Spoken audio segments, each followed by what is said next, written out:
తెలంగాణ రాష్ట్రంలో 17 లోక్సభ స్థానాలకు ఒక అసెంబ్లీ ఉప ఎన్నికకు పోలింగ్ ప్రశాంతంగా ముగిసింది. రాష్ట్రంలో 3,32,16,348 మంది ఓటర్స్ ఉండగా కేవలం 2,20,00,000 మంది 24,806 మంది ఓటర్లు తమ ఓటు హక్కును వినియోగించుకున్నారు. పార్లమెంట్ నియోజకవర్గం వారీగా చూసినట్లయితే ఎక్కడ ఎంత పర్సంటేజ్ అయిందని ఒకసారి చూద్దాం.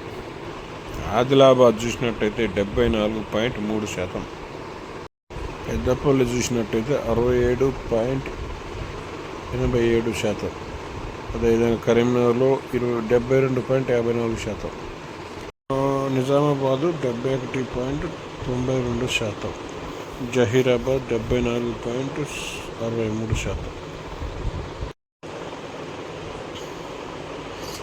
మెదక్ చూసినట్లయితే 75.09%, మల్కాజ్గిరి 50.78%, సికింద్రాబాద్ 49.04%, హైదరాబాద్ 48.48%, చేవెళ్ళ 56.50%, మహబూబ్ నగర్ 72.43%, నాగర్ కర్నూలు 69.48%, నల్గొండ 74.02%, భువనగిరి 76.78%, వరంగల్ 68.86%, మహబూబాద్ 71.85%, ఖమ్మం 76.09%.